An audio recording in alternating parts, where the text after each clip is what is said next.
People of Reddit, what are your core memories? Allah Inside Out?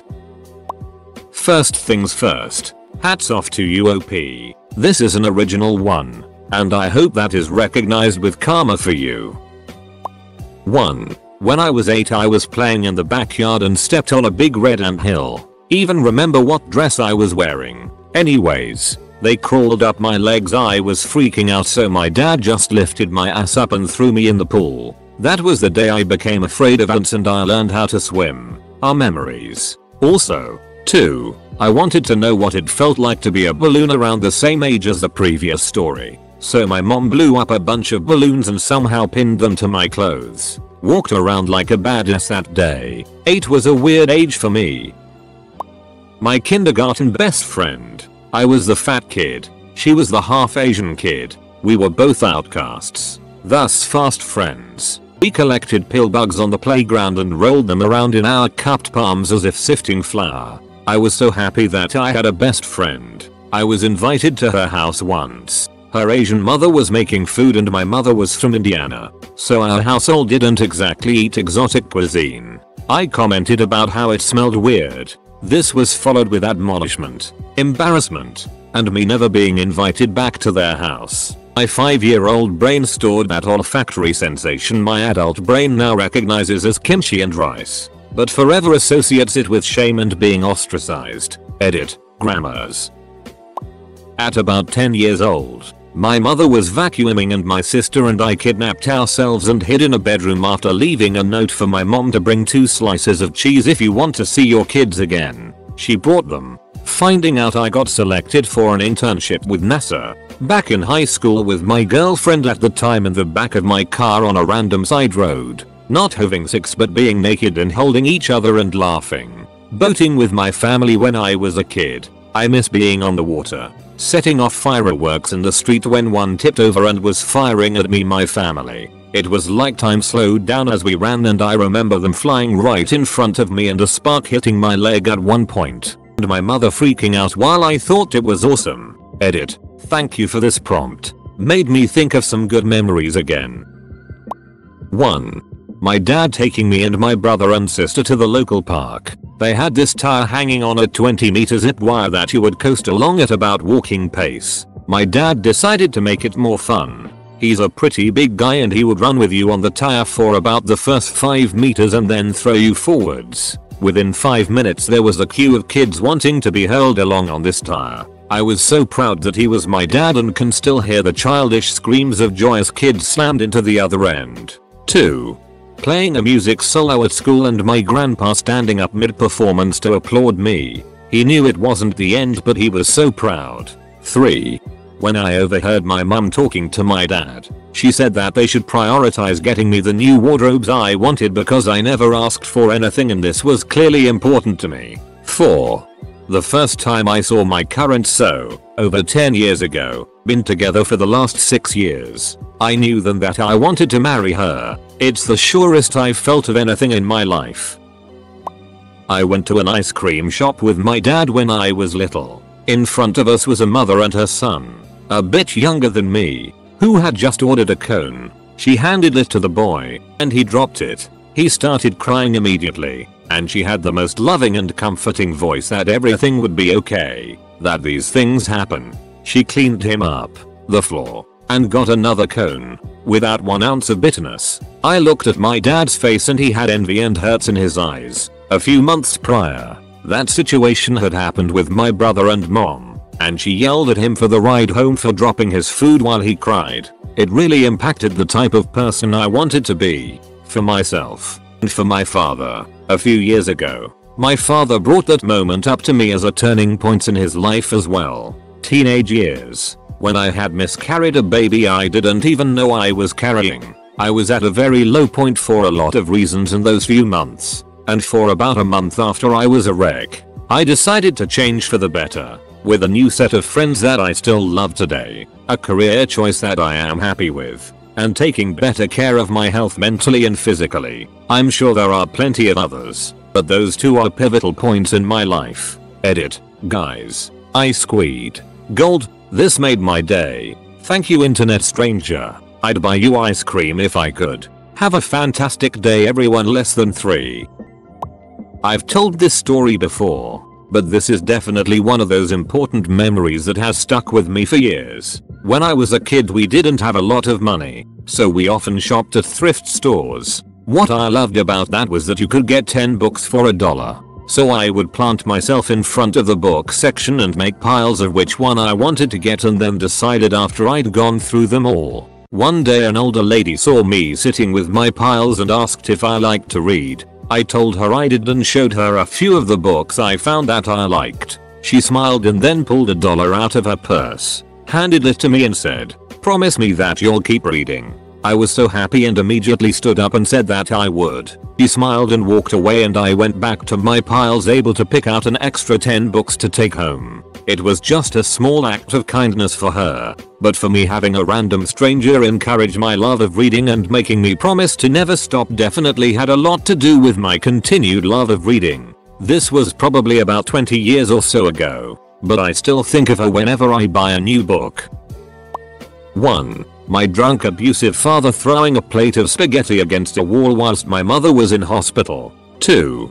Being stabbed during an armed robbery at a petrol station. 3. Being shot at the same petrol station by the guy who stabbed me when he got out of jail for stabbing me. 4. The call about I got at work from my mother in tears telling me that my brother had been killed on his motorcycle. 5. Attempting suicide when I found out my fiance was cheating on me whilst I was suffering from depression over my brother's death. 6. The first time I saw Jack, my cat, as a kitten in the pet store window. I assume it's as close as I will ever come to experiencing holding my own child. Watching my mother comfort my father when he received news that his mother had died. It defined the in good times and in bad factor in relationships for me. When my dad told us he had bad news about my mother, she broke her ankle last night. I thought it was serious, like she was dead. Can we go swimming now? Losing my virginity to a lovely lady and carrying on a sexual relationship with her for about 6 months until she got married to her fiance of several years that I didn't know existed. Meeting my now wife by a small pond in the middle of a beautiful windswept meadow. Waiting until she fell asleep one night to tell her I loved her in a whispered voice. Telling my dad to survive his heart operation or I'd kill him. Coming to the sudden realization of how lonely and sad my sister was when I was 10 and she was 8 and making the decision to be nicer to her. Watching Casper the friendly ghost with a close friend in the hospital the day before she died of an infection in her heart. The time my wife wanted to have a 3-way with a lady friend of ours and we ate snacks and drank wine and boned for 9 hours. A priest telling me I was going to hell when I was around 11 years old. Not that I was in danger of going to hell, but that it had already been decided. My father telling a terrible teacher of mine to shove it up her ass at a parent-teacher interview. My mother sitting and reading a book while she rubbed my back for like 8 hours when I was really sick and trying to sleep. My grandfather walking me to the bookstore and letting me pick out anything I wanted. A group of girls I thought were my friends at talking me in French, thinking I wouldn't understand. The conscious decision to stay friends with them, as it was better than being alone. Walking out of high school on the last day, the warm sunlight making the little chips of mica in the sidewalk shine like mirror stars. Never going back. Alone and free. Too many pages of poetry, of vastly varying quality. Getting up at 5:15 AM. Before school for 12 years. Starting at age 6 and continuing to 18 to do 1/2 HRS of piano practice. The memory is so etched in my mind that it's the first thing I think of doing after waking up. When around 10, I found a $50 note in the school's ground.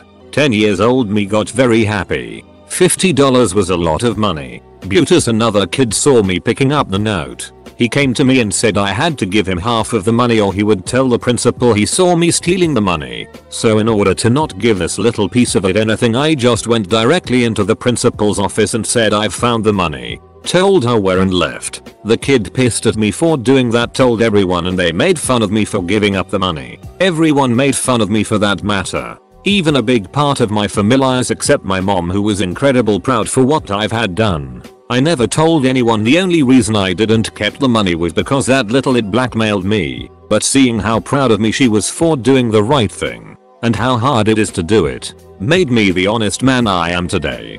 P.S. The money was from a girl. It was to buy our texts because apparently she had been crying. And although everyone knew I was the kid who found a 50 note and gave it back, she never came to say thank you.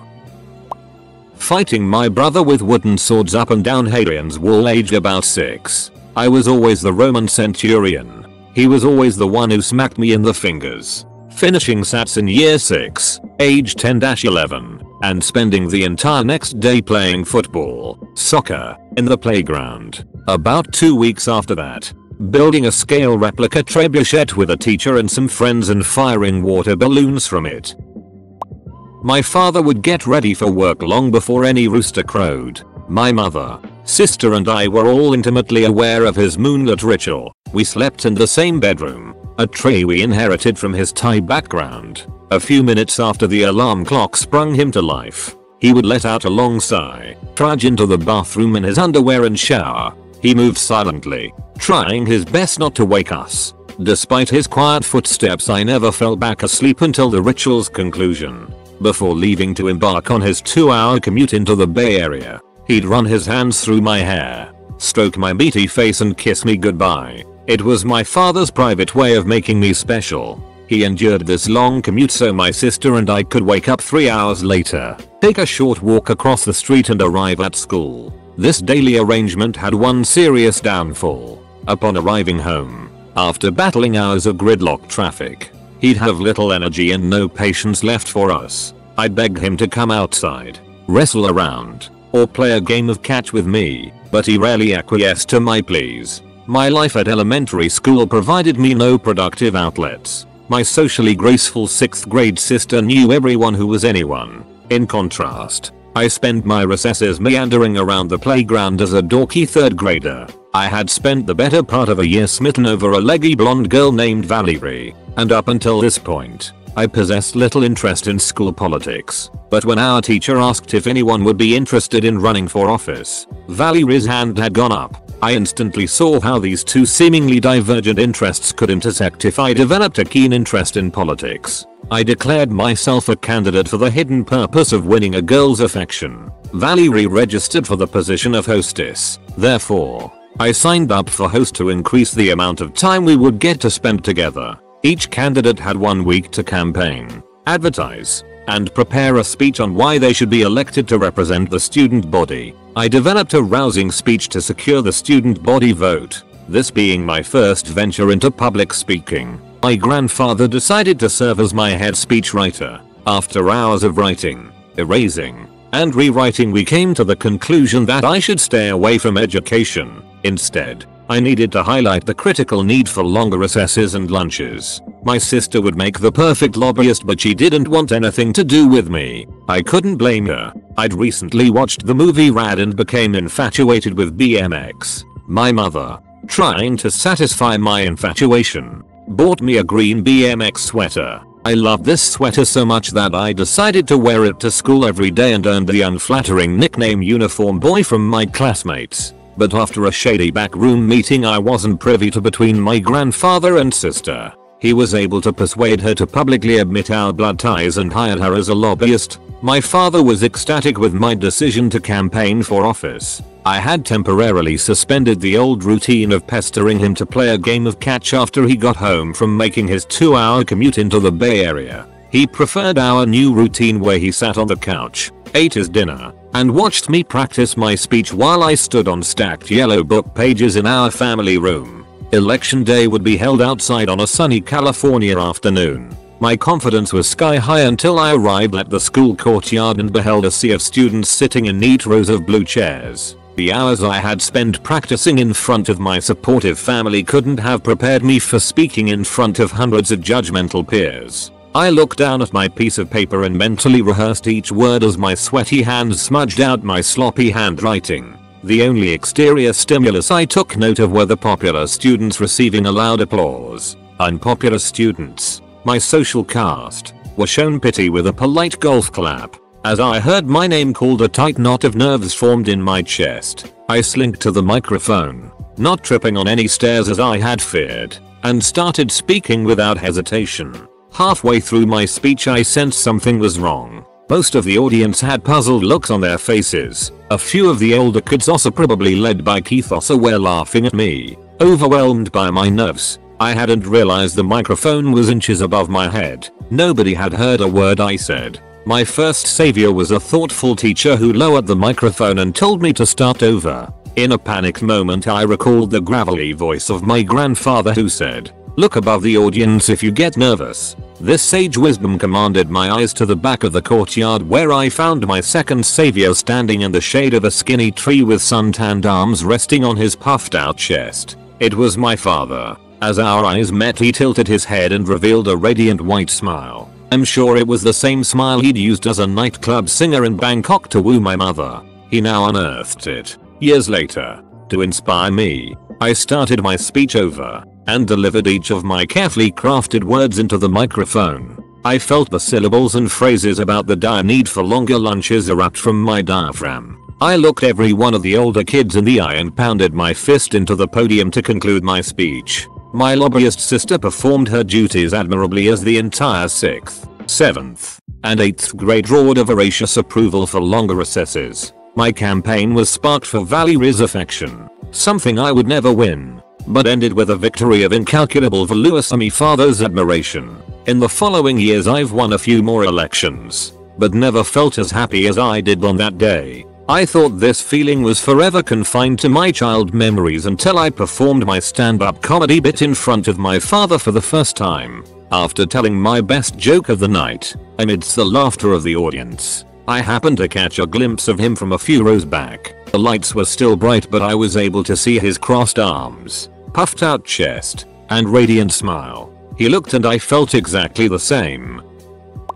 I was 15 and at a party in a park on the edge of the city. So there were fields on one side of the park. Anyway, the police come and are sound just telling us to keep the noise down, we know you are drinking etc. Obviously people don't quiet down as we are all underage and drunk, so the police come back. As soon as that poor first soul is placed in the police car, people GTFO. 40 to 50 drunk adolescents bolt in all directions into the fields. Eventually I stop at a bush occupied by an attractive girl. We end up kissing and dry humping for ages until her friends eventually find us and tell her they are leaving. And here is the part that was really burned into my memory. This girl doesn't want to go and is telling her friends to leave without her, and then her friend said, "Come on, we need to leave. He's fat anyway." And that seemed to convince her and off she went. TLDR, girl called me fat. All bad ones unfortunately. A shotgun to my head. A bottle of beer thrown at me. My mother being bashed repeatedly. I've got very few good ones. When my brother and I made a tour in Turkey, we signed in for some sort of tourist tour in Çanakkale. It was really awesome. We usually don't spend much time together because of the age gap of 7 years. Spending all day together and just being silly was a lot fun.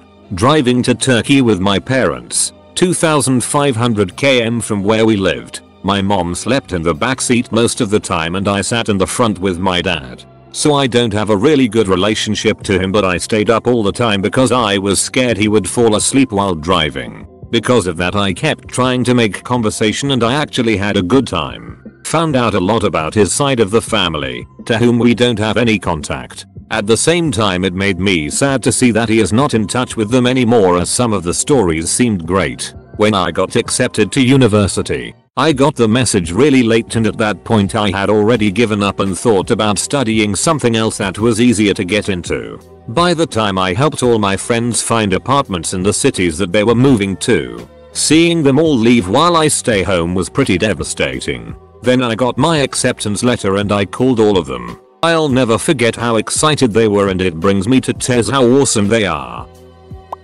Chess and D&D, my teachers, my refuge. DOS 2.5. I fell in love with that blue screen, flashing white box, and menu. Been working hand in hand with computers ever since. Aurora Borealis. Dancing. Whispering. My very first night doing winter survival training. There was no sleeping that night. Then it got an upgrade as Burning Man. It redefined everything.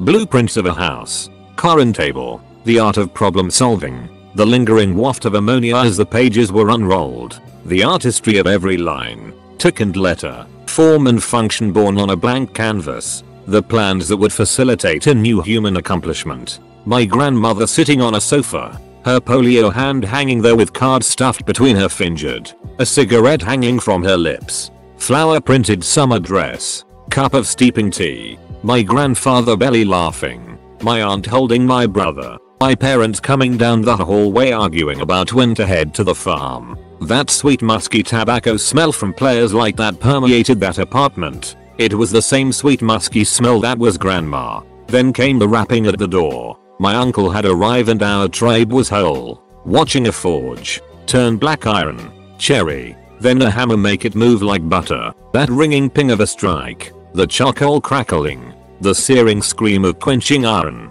Joy. I won a poetry contest in 3rd grade. The competition was to write about the color of kindness and I said camouflage because even though you don't see it that doesn't mean it's not there. Ever since that day I knew I was a wussies and wrote a little differently than everyone else.